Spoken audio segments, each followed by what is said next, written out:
almusal.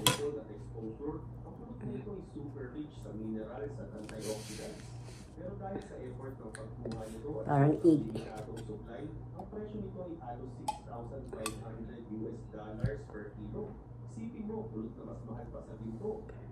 Almost number 1 seeded coffee. Kape na isa, hindi lang musang oo, narinig mo ng tama. Ang seeded coffee o coffee luwa ay gawa sa kape na kinanin. Kape. At nilabas ng isang unang Almusal kayo dyan mga kababayan ko. Good morning pala sa inyo. Durog. Durog. Di ko alam kung bakit nagkaganyan to eh.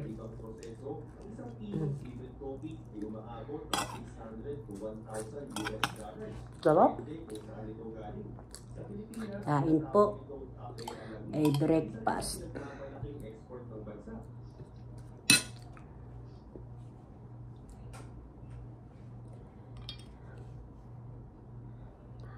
Ano yung ano namin, apple soup mo. Sarap. Hello mga kababayan, pipitasin ko ng mga kababayan yung ano, yung sili. Pipitasin ko na yung sili mga kababayan. Mga kasimple, kumusta kayo ngayon? Ay, magandang gabi, magandang hapon, magandang tanghali at magandang sa inyong lahat. Hindi dito na naman simpleng buhay is pipitasin ko, harvest ko na siya dito. Ito yung ano, yung sili. Yung sili. Dito ako nakaupo sa sahig lang. Ito ang kabayan, no?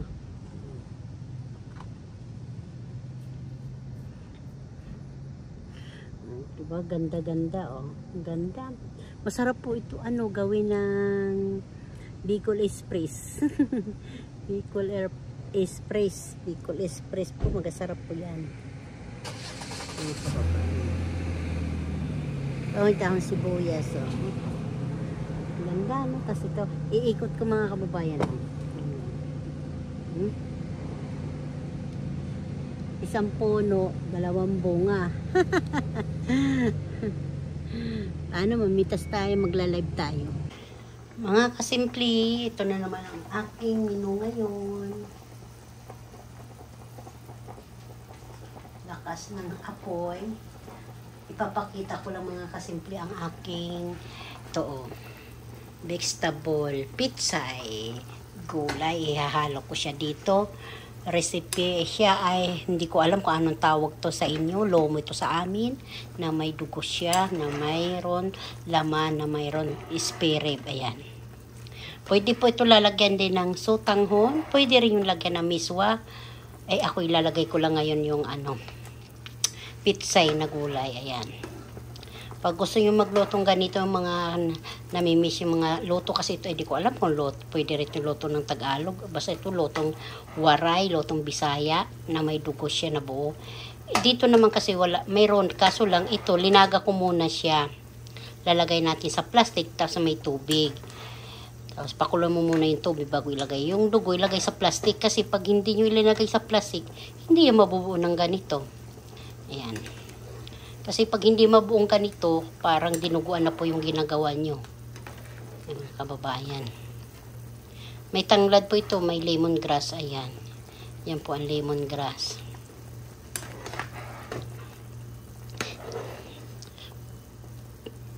Paano natin yung sabaw? Titikman natin. Ala kagrabe, kasarap na. Mga kababayan, tingnan nyo naman yung ginawa, yung buong dugo. Para ng fishball. Totok pala. Bubuksan na natin ito. Ayan o. Tingnan nyo. Tapos kukupos siya. Nagumupos siya mga kababayan. Tapos ilagay na natin mga kababayan pitsay. Ayan. Ilagay natin yung pitsay. Takpan natin, tatakpan yan. Pag yan, naluto na.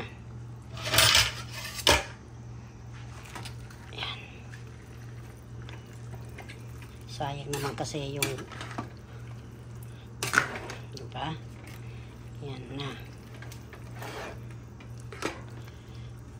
Pwede ito lagyan ng sutanghon o ano, miswa. Kung gusto nyo dagdagan pag marami kayo. Ayan na. Diba? Hindi ko alam kung lomo ba ito tawag doon sa amin. Dito sa probinsya. Sa Leyte. Kamis din kasi oh. Diba? Wala na ang apoy. Naluto na yung pitsay. Saan ka pa? Kanin na lang ang kulang. Pag marami po kayo, kahit 2 balot lang na miswa, o kung may udong kayo, alam mo yung udong? Doon sa Cebu. Parang noodles na kulay yellow. Pwede din yun ilagay. Pag nakapagluto kayo ng ganito.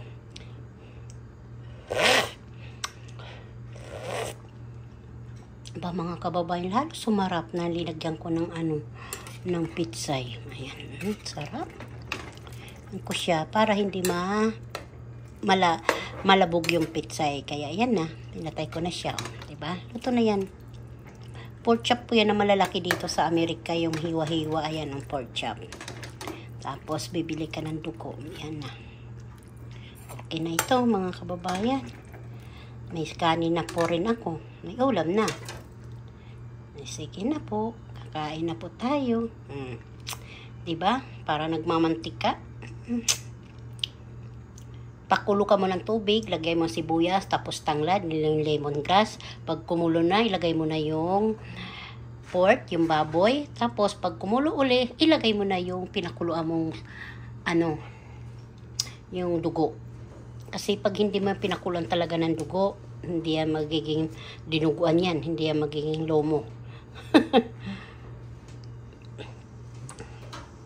Yan ang sekreto. Pagpakulo ka ng dugo, di ba, bibili ka sariwan dugo. Papakulo ka ng tubig. Tapos yung linagyan noon, lalagyan mo din ng plastic bag o plastic ng, tika, papakita ko sa inyo mga kababayan. Ang aking ginawa. Ay, nako. Plastic. Ganito. Siguro naman may ganyan to kayong plastic sa inyo yan. Tapos pag kumuloy, lublob mo yan. Lublob mo isang piraso kasama na yung pinaglagyan ng ng dugo. Yun na, mabubuo na po yun mga kababayan kahit galing sa rep. Huwag mo na hintayin na kahit maghilo yun. Pag kumulo, tapos ilagay na sa pinakuluan ng tubig, ilagay mo na rin yun. Yun na, bubuo na po yun. May lalagay mo na ng ay siya, galagay nyo ng ganito na po. Ayan, diba? Yan na. Hindi na siya dinuguan. Lomo na siya. Pwede po yung paang manok, paang pork, ayan, yung pata. Pwede gawin yung lomo, ayan na. Diba? Sige na po mga kababayan, kakain na tayo. Boss.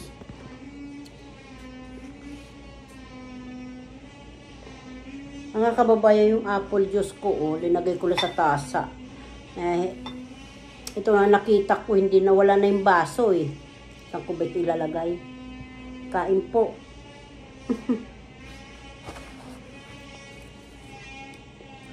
Siguro mayroon kami kapitbahay naglelem ng ingay.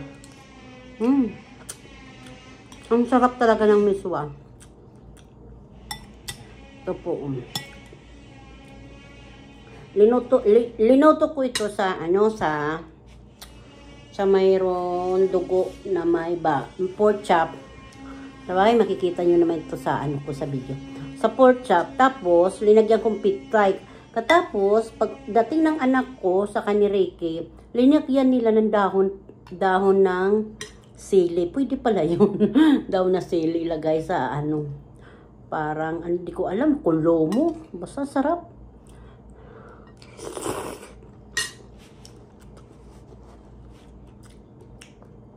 Ito mga kababayan, natira ng mister ko kanina. Sayang din pag hindi ko tinubos Pag umaga po yan, kumakain ng kanin niya kasi uminom nga siya ng vitamins. Tapos isda.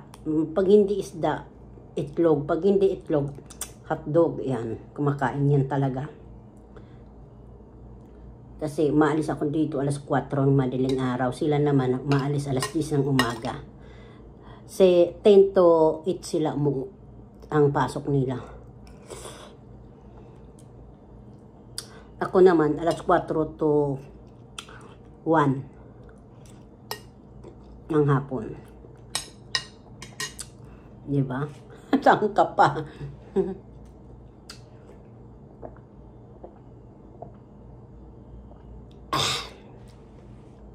Kaya sabak ko yung init pag-uwi. Kaya naliligo talaga ako. Akala ko yung miswa pwede lang sa sa patula. Yung pala lahat pala pwede.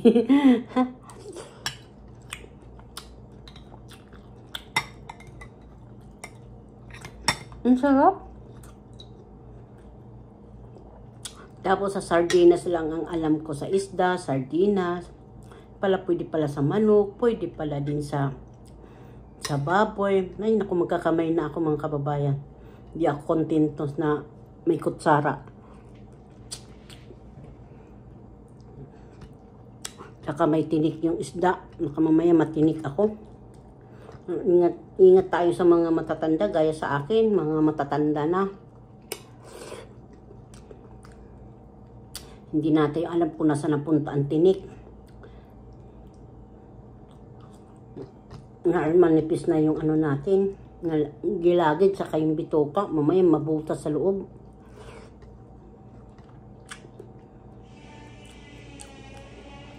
Ito yung salay-salay pa rin to yung hasa-hasa pa rin to mga kababayan. Sarap.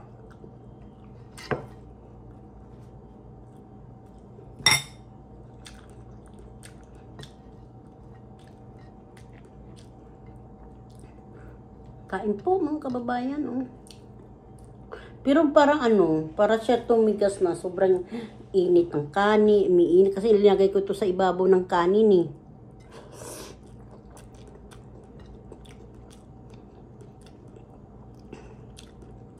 Nawala na yung niya. Tostadong para tumigas yung laman.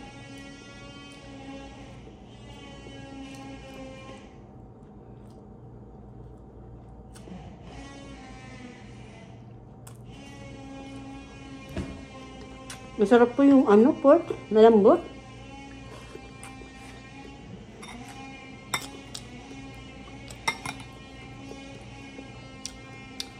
Ubusin ko na ito ng miswa, sayang pag ito na itapon lang. Hindi na ito pwede kasi papanis na ito eh. Mga kababayan, pag miswa kayo sa mayroon dugo. Kahit po yung binibili sa kantong, sa ihaw-ihaw, pwede po yun ilagay sa miswa. Kahit hindi po yung paihaw niya, kasi luto na yun eh. Tapos gigisan nyo, sarap. Tapos may patula, may hibi, masarap po yun. Pag wala po maisip, ganyan. Bili kayong 2 pirasong sa hindi, ihaw-ihaw. Yung batim, ano ba yun? Batimax ba yun? Yung ihaw-ihaw na dugo. Tapos 2 pirasong miswa. Lagyan mo ng 2 timbang sabaw, di ba? O saka isang patula. Patula o upo. Ang sarap noon. Busog ka na tapos 10 piso po ng hibi. Malasa na po ang sabaw noon. Tapos may tuyo o pritong isda.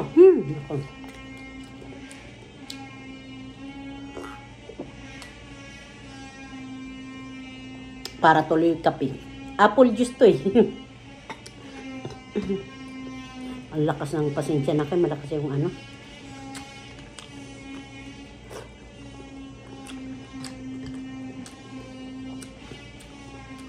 Ang sarap mga kababayan.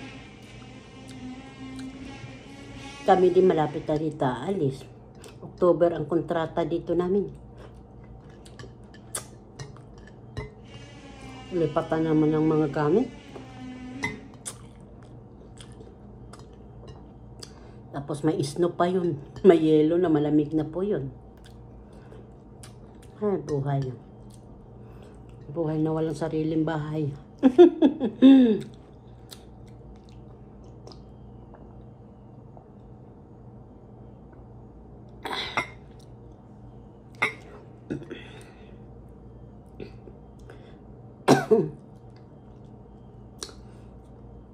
Kain kayo dyan, busog na ako. Papaking ko na ito yung ulo. Ang sarap kasi yan. Masarap siya kahit matigas yung laman. Yung tiyan niya, masarap. Yung banda dito, parang bili. Ang ano pa man nito, yung tinik, ang haba-haba.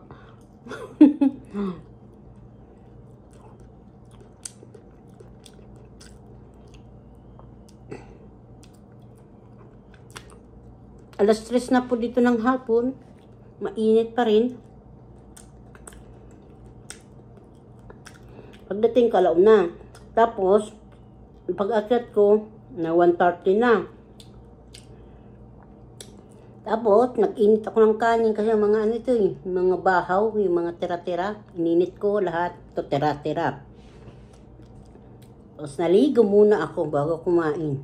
Pagdating sa ano, para sabi ko parak na nanginginig nahihilo na ako Kailangan na yata ito kumain. Yung mga kababi. Tapos ito, matutulog muna ako. Paubos na ako. Wala na po. Ihugasan ko muna ito bago ako matulog. Magpapatuyo muna ako ng buhok.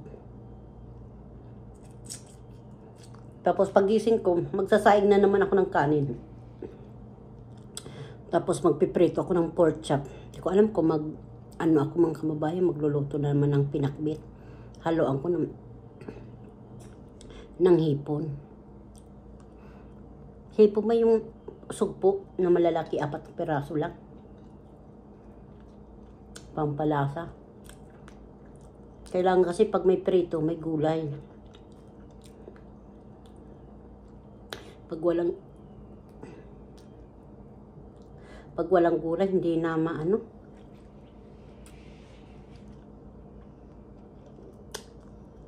Kakabusog.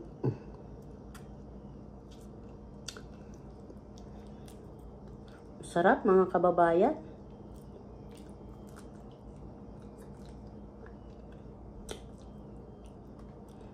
Wala na to mga kababayan. Busog na po ako.